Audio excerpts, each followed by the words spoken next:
नमस्कार दोस्तों, आज के इस वीडियो में हम लोग BA BFC और BCom के फेक पेपर का चैप्टर 1 का पार्ट 2 देखने वाले हैं। पार्ट 1 का वीडियो ऑलरेडी अपलोड है चैनल पर। आप लोग नहीं देखे हैं तो पहले उसको देख लीजिए।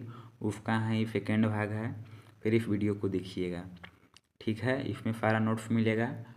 जो भी फेक पेपर में क्वेश्चन आते हैं उस सबका टॉपिक का नोट्स है इसमें। और एक PDF आप लोग को चाहिए तो वीडियो के डिस्क्रिप्शन में लिंक मिल जाएगा, वहाँ से लोड कर लीजिएगा। तो पहले आप लोग पार्ट 1 देखिए, फिर इस वीडियो को देखिएगा। ठीक है, चलिए वीडियो शुरू करते हैं। ये सब देखिए टॉपिक है। ये टॉपिक को हम जो सारे सब टॉपिक दिख रहा है पार्ट 1 में हम बता चुके हैं। ये सबको पहले पार्ट 1 से आप लोग देख लीजिए, फिर इस वीडियो को देखिएगा। ये भी सारा टॉपिक उसमें है। तो चलिए दोस्तों शुरू करते हैं। इस वीडियो का पहला टॉपिक है डेटा संग्रह और विश्लेषण। ठीक है, इसका उत्तर देखिए ये वाला है। डेटा संग्रह और विश्लेषण एक महत्वपूर्ण प्रक्रिया है जो विभिन्न विषयों में शोध, अध्ययन या परियोजनाओं के लिए उपयोग की जाती है। कार्य वास्तविक दुनिया तथ्यों और सूचनाओं को एकत्रित करके उनके विश्लेषण के माध्यम से निष्कर्ष निकालने में सहायता होता है। ठीक है। संग्रह, डेटा संग्रह का मतलब है आवश्यक सूचनाओं को व्यवस्थित तरीके से एकत्र करना। इसके लिए निम्नलिखित तरीके अपनाए जा सकते हैं, जैसे में देखिए सर्वेक्षण, साक्षात्कार, अवलोकन, ग्रुप डिस्कशन और मापन उपकरण इत्यादि। विश्लेषण में देखिए डेटा विश्लेषण का मतलब एकत्रित डेटा को व्यवस्थित करना, समझना और निष्कर्ष निकालना है। ठीक है। अगला टॉपिक देखते हैं, भौगोलिक समस्याओं को समझना और हल करना। उत्तर में देखिए भौगोलिक समस्याओं को समझना और हल करने का अर्थ है वास्तविक स्थानों पर जाकर प्रकृति, पर्यावरण या मानव जनित भौगोलिक स्थितियों और उनसे जुड़े मुद्दों का विश्लेषण करना ताकि उनका समाधान ढूंढा जा सके। भौगोलिक समस्याओं को समझने का चरण समस्या की पहचान, जैसे किसी स्थान की भूमि कटाव, बाढ़, जल संकट, शहरीकरण, प्रदूषण, मृदा लवणता इत्यादि। भौगोलिक समस्याओं का हल, जैसे में देखिए क्षेत्र में भूजल स्तर की गिरावट का पता लगाना, जल प्रबंधन और वर्षा जल संचय के उपाय लागू करना।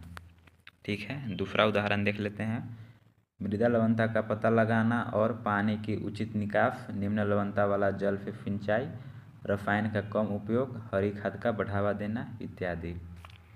ठीक है। अगला देखिए अनुसंधान कौशल का विकास। फील्ड वर्क में अनुसंधान कौशल का विकास का मतलब है वास्तविक स्थानों पर जाकर डेटा संग्रह, अवलोकन और विश्लेषण करने की माध्यम से शोध और अध्ययन करने की क्षमता को सुधारना और बढ़ाना है।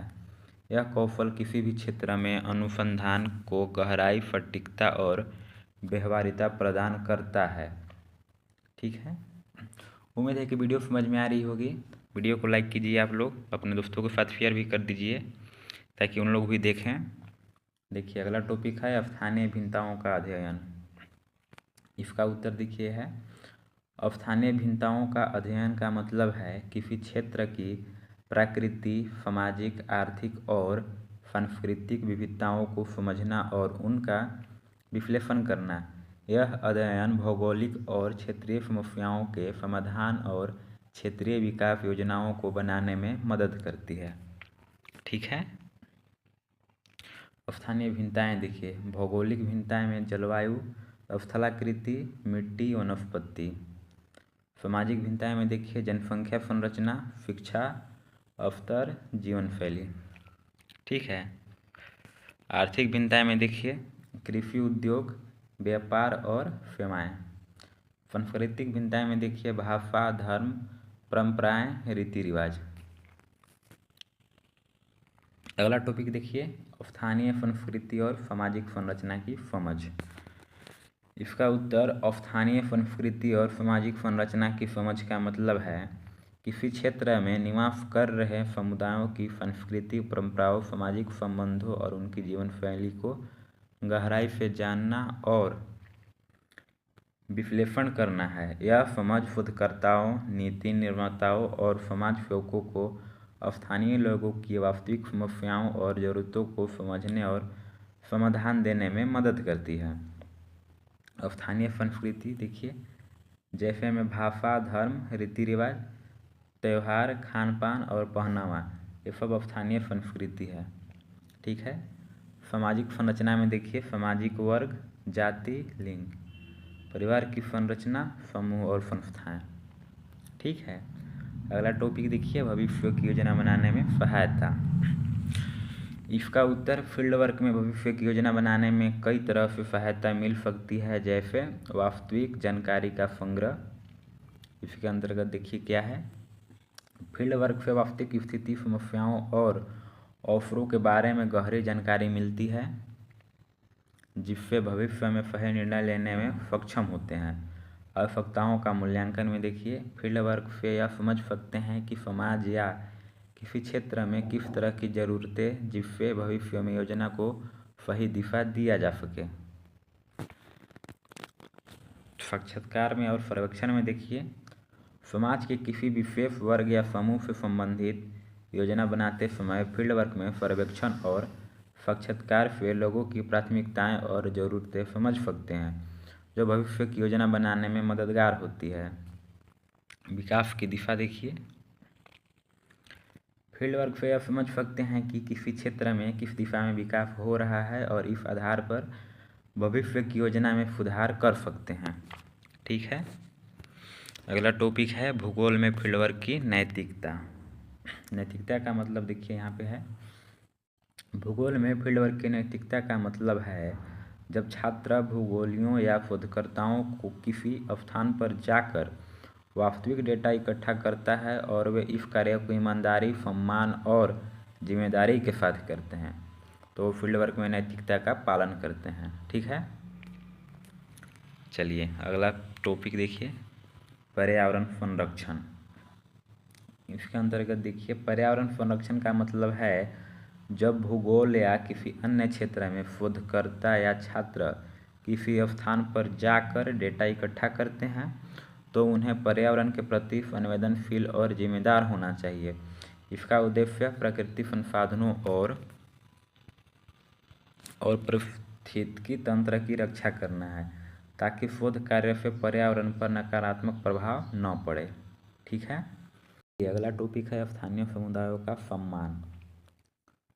स्थानीय समुदायों का सम्मान का मतलब है कि जब किसी स्थान पर शोध या डेटा इकट्ठा करने के लिए जाते हैं, तो छात्र या शोधकर्ता को वहाँ के स्थानीय लोगों, उनकी संस्कृति, परंपराओं, विश्वासों और जीवन शैली का पूरी तरह से आदर करना चाहिए और उन्हें बाहरी या मानसिक किसी तरह से परेशान या नुकसान नहीं करना चाहिए। ठीक है। अगला टॉपिक है सहमति और पारदर्शिता। सहमति और पारदर्शिता के अंदर देखिए, फील्ड वर्क में सहमति और पारदर्शिता का बहुत महत्वपूर्ण स्थान है। सहमति का मतलब पहले देखते हैं, यह सुनिश्चित करने के लिए होता है कि किसी स्थान, किसी व्यक्ति या समुदाय से किस प्रकार की जानकारी या सहयोग लिया जा रहा है, तो उन्हें पूरी तरह से समझकर और स्वेच्छा से सहमति दी है। इसका मतलब है कि प्रतिभागियों को यह पता हो कि उनकी जानकारी कैसे उपयोग की जाएगी और उन्हें किसी भी गतिविधि में भाग लेने के लिए मजबूर नहीं किया जा रहा है। ठीक है। तो अगला देखिए पारदर्शिता। इसका मतलब समझते हैं, यह सुनिश्चित करने के लिए होता है कि फील्ड वर्क में सभी गतिविधियों और प्रक्रियाएं स्पष्ट और खुली हो।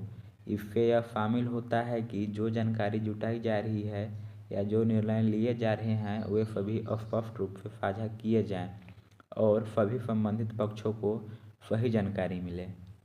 ठीक है। अगला देखिए सटीक और ईमानदार डेटा संग्रह।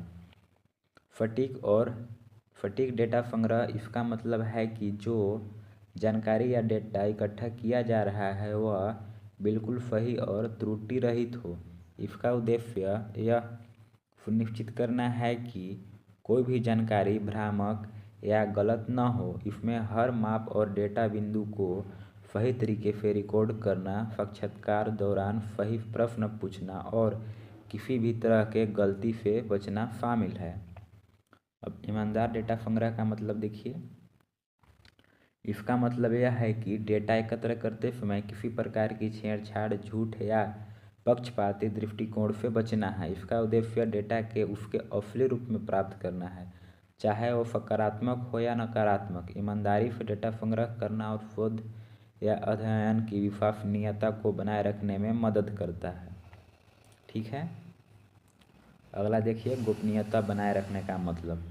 फील्ड वर्क में गोपनीयता बनाए रखने का मतलब है कि डेटा संग्रह करते समय प्रतिभागियों या समुदायों से जो भी संवेदनशील जानकारी प्राप्त की जाती है उसे सुरक्षित और निजी रखा जाए। जैसे व्यक्तिगत जानकारी का सुरक्षा, किसी भी प्रतिभागी का नाम, पते या अन्य व्यक्तिगत जानकारी को बिना उसकी अनुमति के सार्वजनिक नहीं किए जाए। यह उनकी गोपनीयता और सुरक्षा का सम्मान करता है। ठीक है, डेटा का सीमित उपयोग। जो जानकारी एकत्र की जाती है उसका उपयोग केवल उस उद्देश्य के लिए किया जाए जिसके लिए उसे एकत्रित किया गया था, और उसे अन्य किसी संदर्भ में बिना सहमति के इस्तेमाल नहीं किया जाए। ठीक है, डेटा की रक्षा देखिए। डेटा की रक्षा संवेदनशील डेटा को सुरक्षित रखना ताकि किसी बाहरी व्यक्ति या संस्था के द्वारा उस पर अवैध रूप से पहुंच न हो सके। ठीक है, स्थानीय संसाधनों का न्यायपूर्वक उपयोग।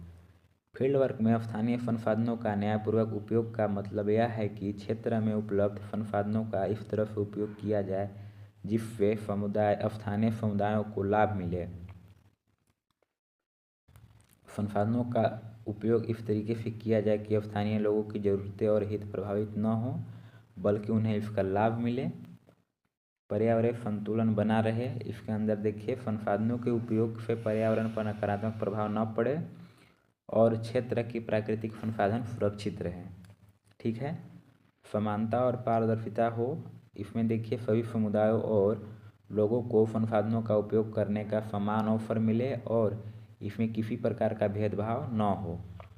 ठीक है, अगला देखिए, स्थिरता बनी रहे। संसाधनों का इस प्रकार से उपयोग किया जाए कि उनकी उपलब्धता भविष्य के लिए भी बनी रहे। मतलब भविष्य में भी यूज करने के लिए उसकी उपलब्धता बनी रहे, इस तरह से यूज करनी चाहिए। ठीक है, अगला देखिए, नमूने संग्रह में सावधानी। फील्ड वर्क में नमूने संग्रह में सावधानी का मतलब है नमूने को इस प्रकार से एकत्र करना कि उसकी सही परिणाम सुनिश्चित हो और साथ ही प्रकृति, स्थानीय परिवेश और समाज पर कोई नकारात्मक प्रभाव न पड़े। ध्यान रखी जाने वाली बातें देखिए हैं नमूने संग्रह में। जो ध्यान रखने वाली बातें हैं देखिए, सटीकता और वैज्ञानिकता, प्राकृतिक पर्यावरण की सुरक्षा, स्थानीय समुदाय का सम्मान, संरक्षण और परिवहन की व्यवस्था, नैतिकता का पालन। ठीक है, ये सब ध्यान रखने वाली बातें हैं। चलिए, अगला टॉपिक है निष्पक्षता और पूर्वाग्रह से बचाव। फील्ड वर्क में निष्पक्षता और पूर्वाग्रह से बचाव का मतलब है शोध या अध्ययन के दौरान व्यक्तिगत विचारों, धारणाओं या बाहरी प्रभाव को कार्य में हस्तक्षेप करने से रोकना, ताकि निष्कर्ष सटीक, विश्वसनीय और वैज्ञानिक दृष्टिकोण से सही हो। इसका अर्थ है कि फील्ड वर्क निष्पक्ष और वस्तुनिष्ठ तर्क से किया जाए। निष्पक्षता का मतलब देखिए नीचे है, सटीक डेटा संग्रह, सभी दृष्टिकोण का सम्मान, वैज्ञानिक दृष्टिकोण। पूर्वाग्रह से बचाव का मतलब देखिए, व्यक्तिगत मतों से दूरी, प्रतिकूल धारणाओं से बचना और डेटा की विविधता का सम्मान। ठीक है, एक और है स्रोतों का सही उपयोग। दोस्तों, आप सबने देखा, बहुत ही अच्छा। ये मेरा यूट्यूब चैनल का नेम है, अपने दोस्तों के साथ शेयर कीजिए मेरा यूट्यूब चैनल। ये मेरा चैनल का लोगो है। वीडियो को लाइक कीजिए, अच्छा लगा हो तो अपने सभी दोस्तों के साथ शेयर कर दीजिए। और सभी विषय का वीडियो चाहिए तो कमेंट कीजिए, कमेंट करने पर ही हम वीडियो बनाएंगे।